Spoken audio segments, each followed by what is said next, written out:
Fique agora com uma palavra de Deus para abençoar sua vida. Um culto realizado na Igreja Assembleia de Deus, Catedral da Família, em Goiânia, Goiás. Pai, nós simplesmente pedimos ao Senhor, tudo aquilo que o Senhor plantou neste coração, tudo que o Senhor plantou no espírito do teu servo, que o Senhor possa manifestar, porque nós estamos cheios, ó Pai, de necessidade. A maior necessidade que temos nessa noite é da tua presença. Supra-nos com o teu poder, manifesta-se em nós de maneira poderosa e gloriosa, porque nós somos a tua noiva e pedimos, ó Pai, em nome de Jesus. Amém.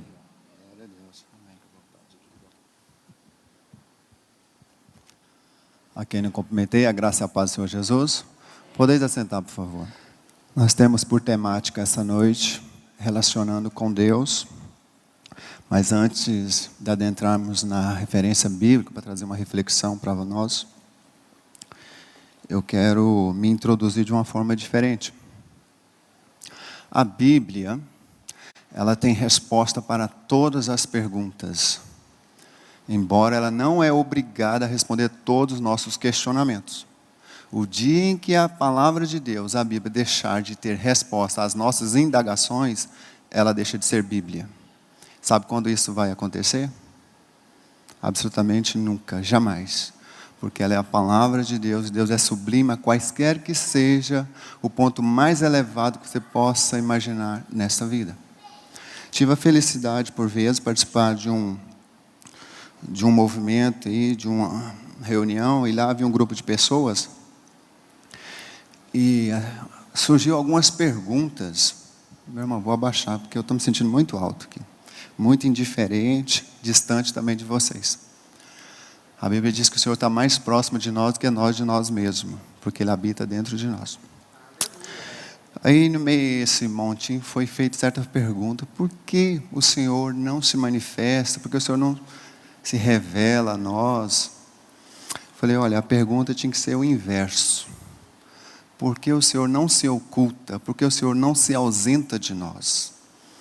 E eu gosto de pensar, assim como vocês. Eu disse, eu acredito que um dia Deus, lá sozinho, deve ter pensado. Embora Ele auto se sustenta, Ele auto, subsiste em si mesmo, como se diz, Deus de fato não existe, Deus é. E eu creio que Ele imaginou, na minha simplicidade, que eu vou dizer a vocês, que Ele deve ter imaginado assim: não há necessidade alguma, não há sentido em ser Deus, se eu não criar algo para também trazer, assim, dar sustentabilidade. Embora Ele auto se glorifica, Ele recebe os nossos louvores, as nossas atitudes, nossos gestos, embora Ele não tenha necessidade.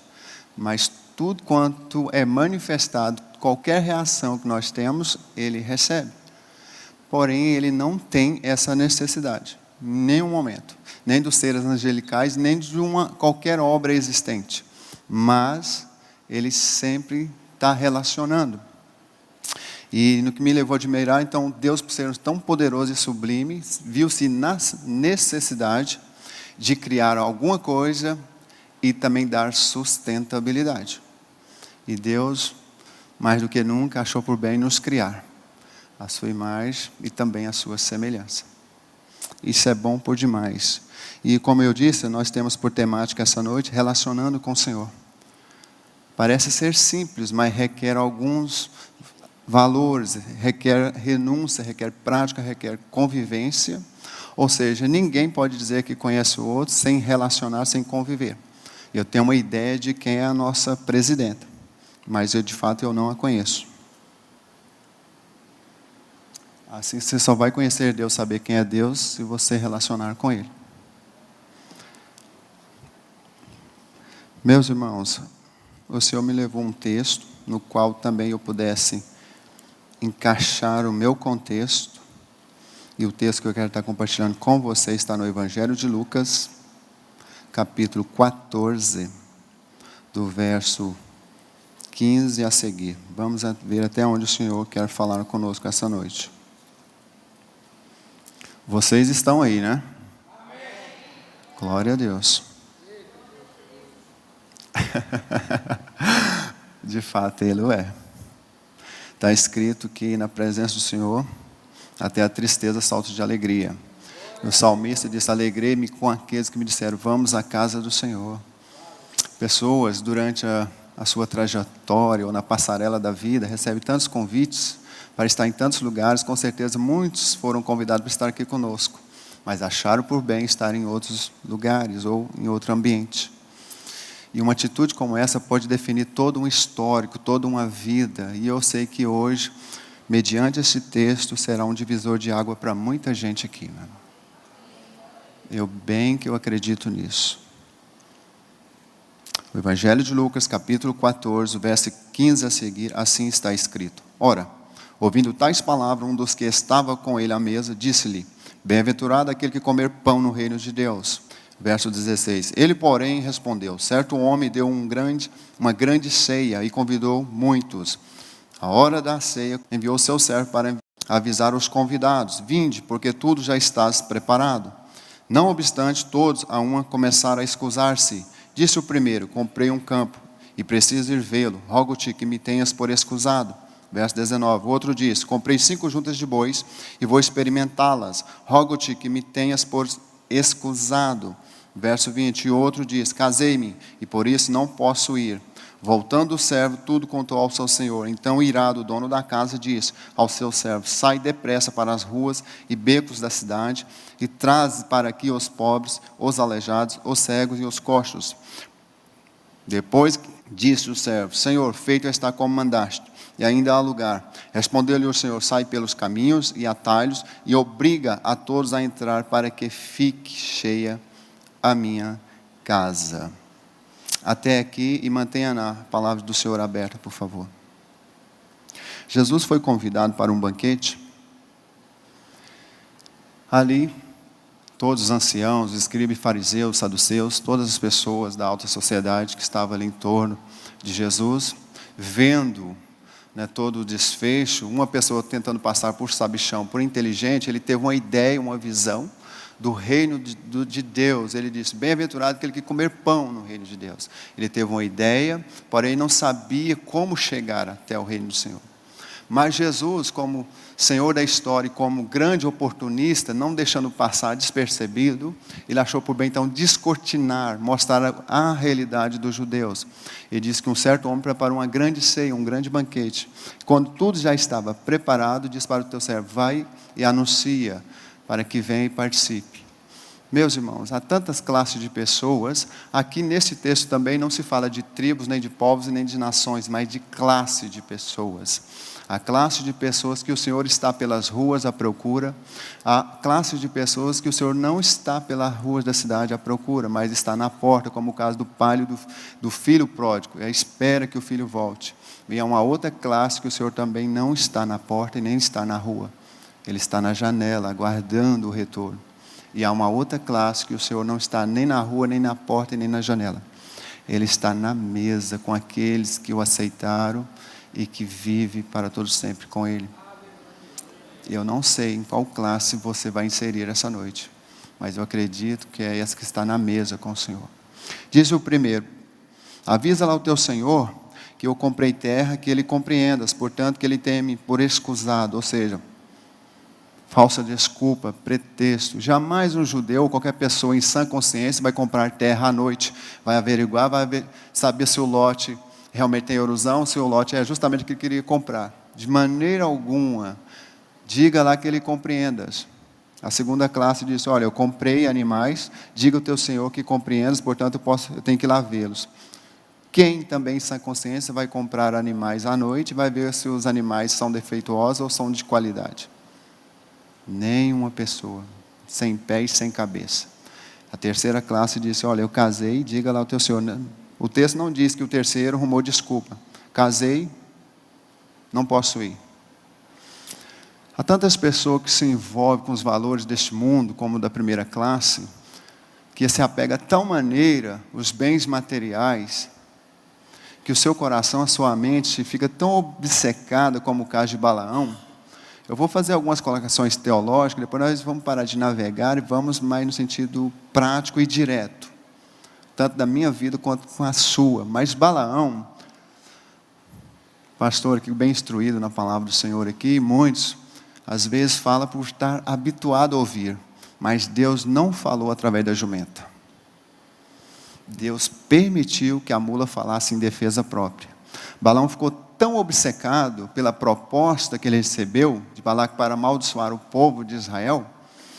A proposta foi tão intensa e tão grande que Deus disse: não faça tal coisa, não vá de encontro. Mas o dinheiro falou mais alto. E Deus então permitiu algo sobrenatural. Você já imaginou uma mula da boca desse tamanho falando? Deus nem entrou na questão, ficou de lado. Mas ele estava tão cego. Algumas pessoas que tiveram já alguns relacionamentos, tiveram a infelicidade de não ir para frente, ou o noivado, ou o casamento se rompeu, e o namoro, já viu quando a pessoa tem um jardim, tem um bosque na frente dela, mas ela não consegue ter a ideia que tem um bosque, ela só vê uma única árvore, porque ela está tomada por aquilo de tal maneira, que Deus assim também o fez, não entrou na questão. Ele permitiu que a mula, teve sensibilidade, o anjo apareceu, a mula foi tão sensível, e ela não recebeu proposta, não tinha nada a ver com aquilo, ela percebeu o anjo tentando desviá-lo, foi para um canto da parede, enrustiu a perna de Balaão, e Balaão ficou furioso e disse: olha, se eu tivesse uma espada aqui, tão certo eu te mataria. E a mula disse: acaso não sou eu a jumenta que sempre te carreguei? Algum dia já foi assim contigo? Não, mas porque zombas de mim, certamente eu te mataria. Então diz o texto que o anjo do Senhor abriu os olhos de Balaão. Há pessoas que se perdem de tal maneira, que fica tão focada aqui na terra, que esquece de um Deus que relaciona. Essas classes aqui dos judeus tinham uma ideia tão equivocada, como muitos hoje o têm, que a igreja só trata de valores espirituais, que só tem interesse em salvar a nossa alma da perdição. Ou seja, esses judeus, ou essas pessoas aqui, tinham a ideia de um Deus distante, não de um Deus que se relacionava, que se importava com seus bens, com seus valores. Ou seja, quando você vem para o Senhor, tudo quanto está relacionado a ti, também pertence ao Senhor. O Senhor tem interesse nos seus ideais, nos seus projetos de vida, tudo quanto envolve a ti. Não tem como você falar: olha, Deus só vai entrar aqui com relação à salvação. Agora, nas demais particularidades, no meu ensino, na minha profissão, no meu relacionamento, isso a ti não compete. Não, Deus não age na unilateralidade, mas sim no todo o contexto. Portanto, a primeira classe, eu comprei terra e não posso ir lá. Diga ao teu Senhor que compreenda isso, porque terra fala mais importante, é mais alto, ou seja, bens materiais é sublime a quaisquer que sejam os valores espirituais. Diga lá que ele vai compreender, porque terra não é uma coisa fácil de adquirir. Foi até o segundo e disse: olha, comprei animais, comprei carro novo, comprei carro usado, comprei carro assim, portanto, o mais importante é averiguar aquilo que eu tenho. Deixa as coisas de Deus de lado, deixa a igreja de lado, deixa as coisas do Senhor de lado. Por enquanto, prioridade é o meu estudo, prioridade é a minha profissão, prioridade no momento são aquilo que vai me dar sustentabilidade financeira.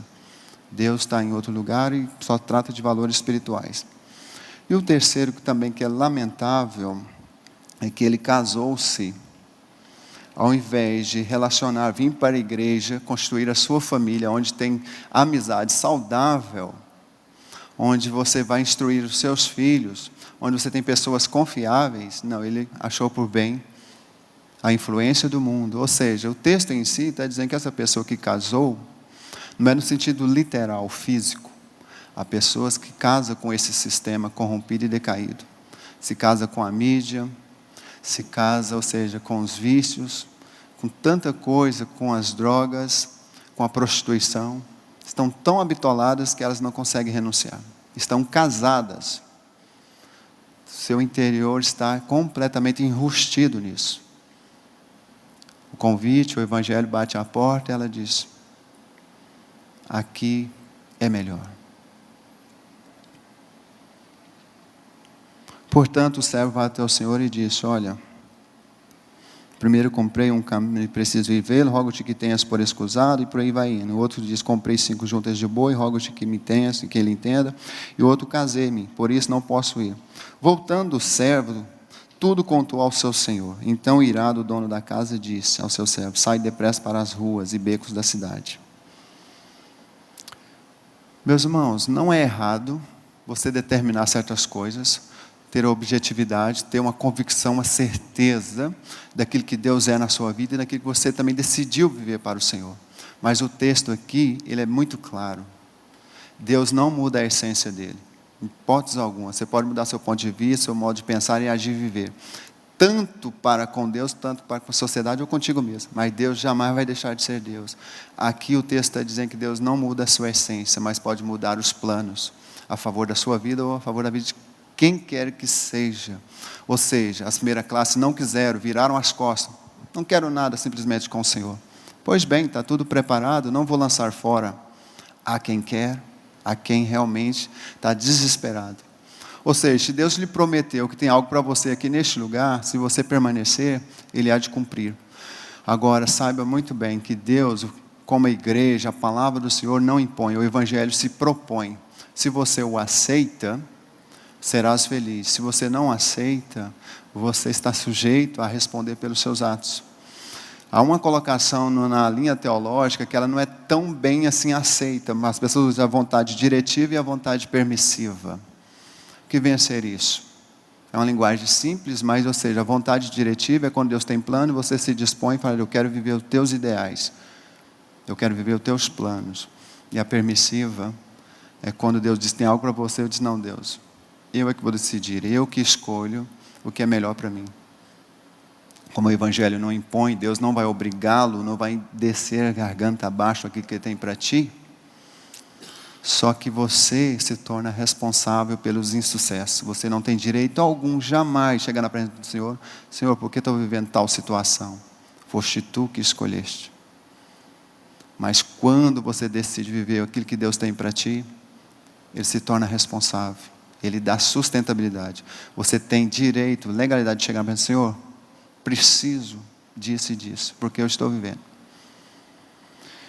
Eu me lembro de uma vez que eu estava numa situação, houve um momento que eu era ímpar na situação. O Senhor disse, Vandeiro, o amor não visa o seu próprio interesse, mas o bem do próximo. Falei, Senhor, eu entendi a mensagem. Eu entendi a mensagem. E valeu a pena renunciar. Valeu a pena porque Deus, Ele ajunta onde não espalha, Ele colhe onde não planta. Ele é Senhor da história, Ele é Senhor de todas as coisas, Ele é o centro do universo. Quando você confia, o pastor Eduardo leu o texto aqui, na abertura de Abraão.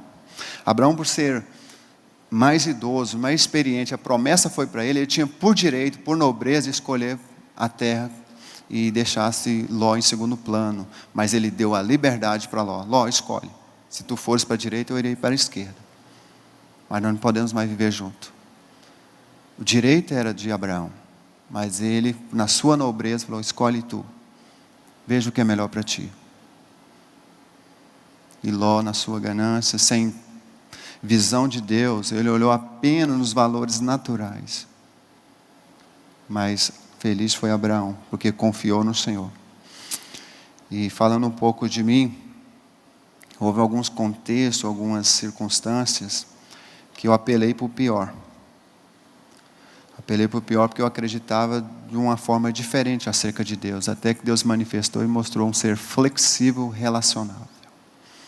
Então, onde eu aprendi, e hoje eu não sou muito de orar, eu sou de falar com o Senhor, eu sou de conversar, de falar, Senhor, meu dia hoje foi assim, eu sei. Então, por que o Senhor não me livrou disso?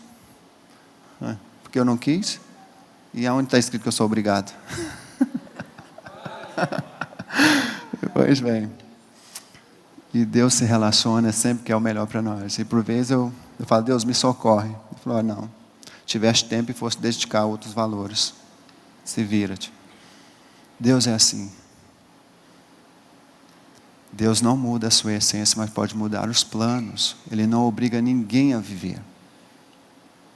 Portanto, foi assim que Ele nos apresentou dois caminhos. Eis que eu vos apresento dois caminhos. Tem total liberdade. Qual você quer? Desde o Antigo Testamento, falando, eu sugiro que você escolha a vida. Diz o texto a seguir. Sai depressa para as ruas e becos da cidade, e traz para aqui os pobres, os aleijados, os cegos e os coxos. Meus irmãos, não é muito simpático o que eu vou dizer, mas nós nos inserimos nessa segunda classe aqui. O Senhor veio para os judeus e eles viraram as costas para o Senhor. Mas o Evangelho se estendeu a todos nós. Nós éramos cegos, andávamos sem rumo e sem direção. Mas o Senhor tirou a escama dos nossos olhos. Nós éramos coxos, não tinha firmeza, tinha uma vida instável. Era muito incerto. Você decidiu uma coisa hoje, amanhã, ou à tarde, ou à noite, já era uma outra realidade. O Senhor estabilizou, nos manteve firme. Também éramos pobres, éramos aleijados. O Senhor direitou o nosso caminho. Hoje nós temos alvo definido. Temos a salvação, a vida eterna com o Senhor. Diz mais o texto. Depois lhe disse o servo: Senhor, feito está como mandaste, e ainda há lugar. Respondeu-lhe o Senhor: sai pelo caminho, e atalhe e obriga a todos a entrar, para que fique cheia a minha casa. O texto nos dá uma ideia, obriga, de forçar, aceitar Jesus à força, de qualquer forma, de qualquer maneira.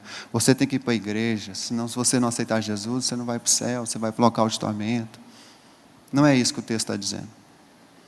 Forçar, meu irmão, use de habilidade, use de inteligência, use os seus recursos, aquilo que Deus confiou a ti, use o teu lar, use os seus bens para atrair pessoas para o reino dele. Porque salvação adquirida é salvação transmitida. Uma vez que você tem experiência que o Senhor está vivendo para o Senhor, você tem agora, não falo nem por obrigação, mas tem sim por prazer e alegria de anunciar aquilo que Deus fez na sua vida. Obrigar aqui não é pegar pelo colarinho, você tem que ir, senão tem alguém ali na esquina te esperando. Não, não é isso. É usar de habilidade, usar de estratégia. O que Deus confiou a ti? O que você tem em mão para evangelizar? Use. Qual foi a forma que você foi atraído pelo Evangelho? Foi a força? Foi através de chute e pontapé? Eu creio que não. O Evangelho não é assim. O Evangelho é muito mais agradável, muito mais flexível do que nós possamos imaginar. Não é nem por força, nem por violência, é pelo meu espírito. É claro que algumas pessoas precisam da experiência, só a informação não é o bastante o suficiente. Foi o caso do filho pródigo. O pai já havia percebido que o filho já havia decidido no coração que a informação não era o bastante para mantê-lo em casa. Então, mesmo pondo em risco alguns valores, achou por bem deixar o filho ir. Porque sabia que a experiência ia amadurecê-lo, ia mudar todo o seu contexto, ia fazer bem ao caráter dele. O que você tem vivido no Senhor? Disse-lhes: obriga para que entrar aqui, para que a minha casa fique cheia. Por que, meus irmãos? Não precisa responder, mas pense, por que o Senhor quer que a casa dele esteja cheia? Você já parou para pensar alguma vez sobre isso? Porque Deus se importa? Porque tudo tem princípio, meio e fim. Ele sabe o que nos espera do outro lado. E Ele quer que levar o máximo possível. E nós somos responsáveis por isso. Deus te escolheu para ser coluna, para fazer diferença nessa sociedade. No meio do seu lar. Em todos os lugares que você estiver. Você é luz, você é a expressão da glória do Senhor. Ele quer que você venha extravasar da presença dEle. Você agora é responsável. Você é proclamador das boas novas. E o Senhor quer que a casa dEle esteja cheia. Qualidade e quantidade para Deus tem o mesmo valor, a mesma medida. Quando Pedro lançou a rede ao mar, ele puxou 153 grandes peixes. 153 é quantidade. Agora, grande é qualidade. Deus trabalha assim. Na mesma proporção. Ele quer que a casa dele esteja cheia. Cheia de pessoas que têm prazer em servir. Têm prazer em ter renunciado a tantas coisas que poderia falar mais alto, mas optaram pelo Senhor. Eu não sei o que você está vivendo essa noite. Eu não sei onde aperta, eu não sei onde dói. Não sei das suas particularidades. Mas eu sei que o Senhor está muito interessado em mudar todo o seu contexto. Aliás, já diz por aí que Deus tem muito mais para nos dar do que o inimigo para tirar. Muito mais. Como diz por aí, algumas frases feitas. Não há mal que sempre dure, nem bem que nem sempre acabe. Deus é maior, Deus é sublime a quaisquer que sejam as dores que você esteja passando ou vivendo. O último verso diz o seguinte: Verso 24. Porque vos digo, declaro que nenhum daqueles homens que foram convidados provará a minha ceia. Meus amados, Deus é bom, santo e justo. Ele é amor, Ele é espírito. Mas nós não podemos esquecer de um atributo, que Ele é justo e faz justiça. Há uma frase por aí que anda em certos carros que diz: Deus é fiel, mas não entende a teologia do texto. Deus Ele é fiel, por não negar a Ele mesmo, porque Ele não pode. Tem muitas pessoas no tormento e falam: por eu ser fiel, eu tenho que te dar aquilo que você merece. Eu tenho que te dar segundo as suas obras, segundo as suas ações. Porque eu sou fiel, não posso negar a mim mesmo. Entende o sentido duplo? Deus ser fiel. Ele é justo e faz justiça. Tem tantas pessoas ancoradas só no amor, e por aí está navegando, só no amor, só na graça.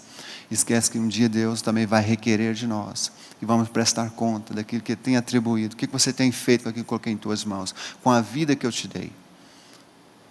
Deus é justo e faz justiça, e há de julgar todas as coisas. Não podemos esquecer isso. Lamentavelmente há algumas classes, mas vamos fazer parte da classe que está sentado à mesa do Senhor. E caminhando para o final, como eu comecei a falar de mim, certa vez achei por bem virar as costas para o Senhor. Fui para uma banda secular, e no exterior, extremamente rebelde. E morei perto de uma praia, em torno de 500 metros. E também foi um momento muito feliz, foi onde eu tive a minha primeira experiência com o Espírito Santo. Eu tenho bastante consistência bíblica pelo que eu vou dizer. Paguei caro para fazer uma série de tatuagens, eu estava num contexto totalmente contrário. Assim que eu efetuei o pagamento, começou a introduzir as tatuagens. Chegando no apartamento, minha primeira experiência ao deitar, o Espírito Santo falou comigo. Uma voz tão meiga e suave, que não tem como você resistir, ela adentra. Assim como a música, você não escolhe gostar. A música, quando você gosta, ela vem e entra dentro de você. Você não fala: vou gostar, dessa eu não vou. Não é assim. A voz do Espírito Santo entrou e falou: não faça isso, porque isso não combina contigo. Não estou dizendo que isso é legal, se é errado, se é certo, mas o Senhor falou assim comigo: isso não combina contigo. Então, mas por aí foi indo. Tive com um pessoal que estava extremamente envolvido com todo tipo de entorpecente. Quando eu cheguei no apartamento que eu vivi no exterior, durante a semana, uma terça-feira, estavam todos lá prostrados, e eu falei: o que eu vim fazer aqui? E foi difícil encontrar igreja, e eu que já tinha muito tempo com Deus, de orar, de conhecer, de evangelizar, mas achei por bem, como diz, quem conhece Jesus pela frente não quer nunca vê-lo pelas costas, embora, como Jó disse, eu conheci por ouvir falar, agora meus olhos veem. Hoje é uma outra realidade, mas no tempo em que eu vivi isso, chegou um momento que a angústia, a depressão falou tão alto. Eu retornei ao Brasil, mas o contexto ainda era o mesmo estando aqui no Brasil.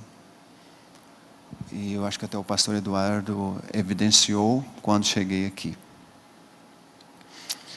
E a angústia, o desespero falou mais alto, eu achei por bem, então, virar as costas para a vida.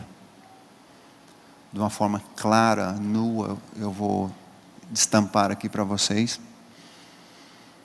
E momento de desespero, falei: Deus, não dá mais, e contigo 880. Para que não fique só em minhas palavras, eu vou tomar atitude para que o Senhor saiba que eu sou de 880.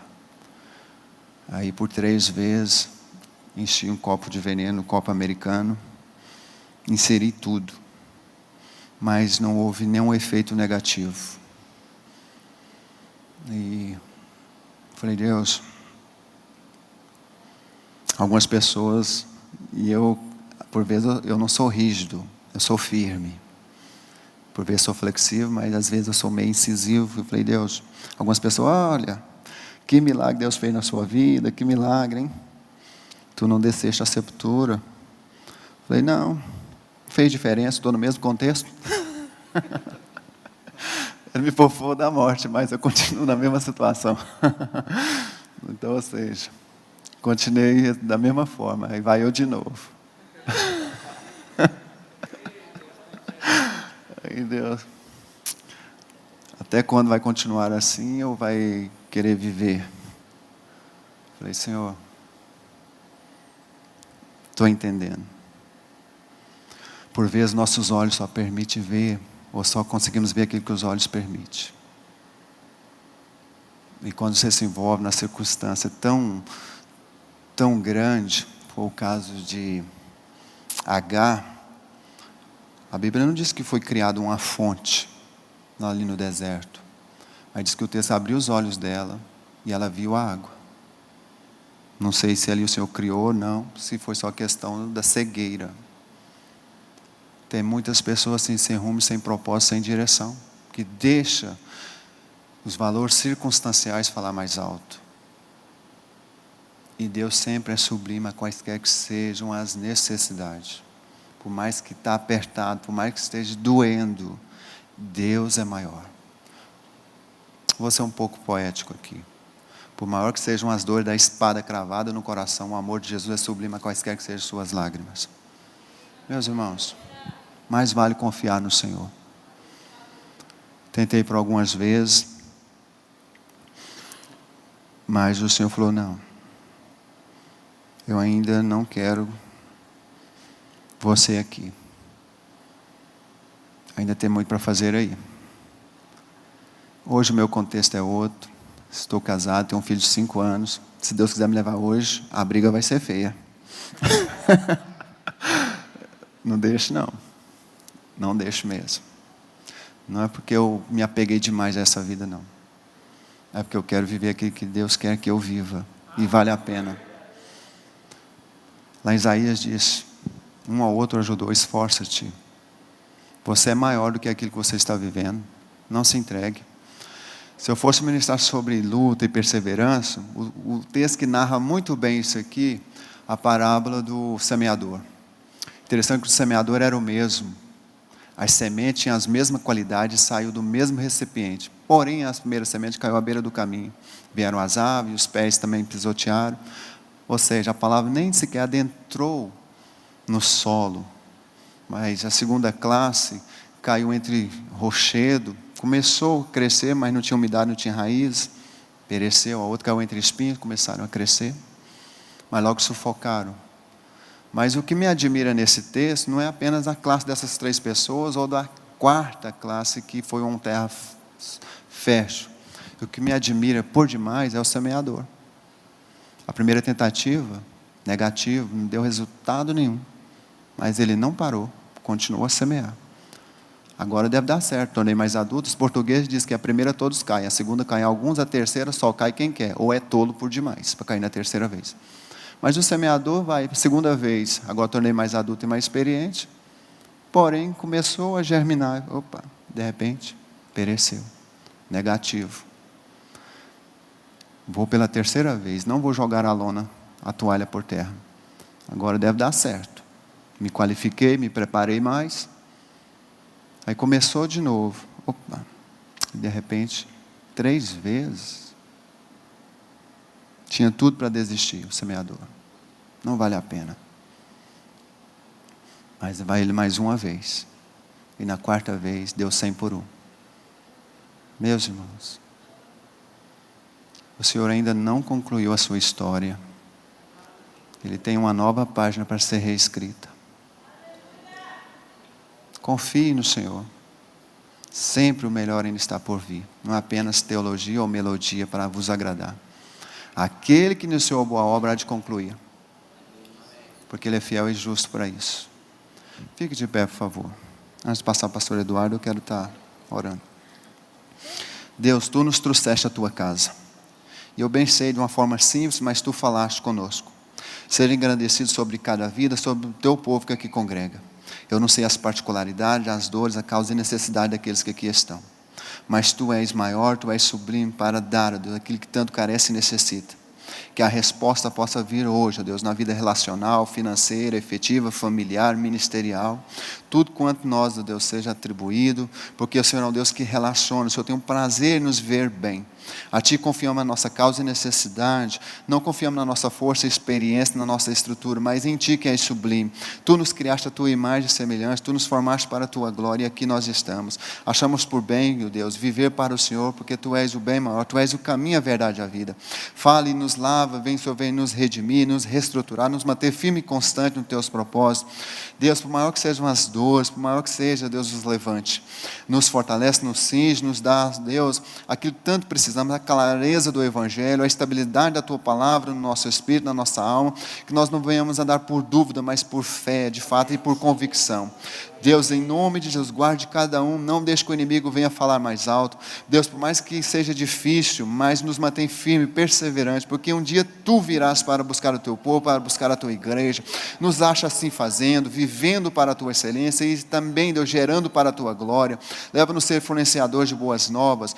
Tu um dia me livraste, Deus, da morte e me deste a vida, e hoje eu tento compreender o valor, a alegria, o prazer de estar, ó Deus, vivendo. Tu és sublime, o Senhor tem me suprido, me abençoado de uma maneira inexplicável. Assim seja por cada um que aqui congrega, por cada um que está nos visitando, sobre cada vida que é esta noite. Deus, vidas que ainda não têm experiência, que ainda não entregou a alma e o coração a Ti, mas que o Senhor possa sensibilizá-lo, saber que o Senhor o ama e tem prazer em relacionar e quer que essas vidas venham viver com o Senhor. Nos sensibilize e nos renda agora aos Teus pés, porque de Ti nós somos, de Ti nós dependemos continuamente. E obrigado por tudo, em nome de Jesus. Aleluia.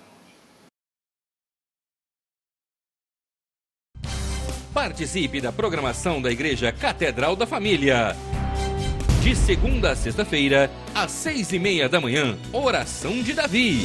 Segunda, a partir das 14h30, Manancial Feminino, onde mulheres são restauradas e abençoadas por Deus.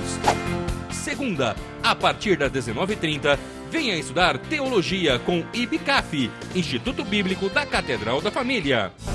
Terça-feira, às 19h30, venha ser um intercessor na Escola de Intercessão. Quarta-feira, às 19h30, culto de ensino da Palavra de Deus. Quinta-feira, às 20h, reunião dos adolescentes, Geração Daniel. Sábado, muito louvor e adoração com a juventude animada da Igreja Catedral da Família.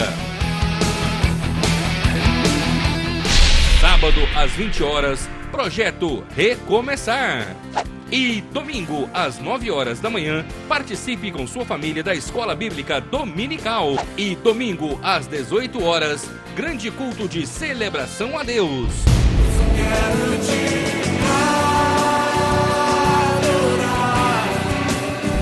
A Igreja Catedral da Família disponibiliza ainda para você cursos para edificar a sua vida. MMI, Casados para Sempre. CRAU, cursos para finanças. Educando filhos à maneira de Deus. Alcançando o coração do seu adolescente. Veredas Antigas. ONI, curso para noivos. De domingo a domingo, uma programação recheada de muita alegria, unção e bênçãos de Deus.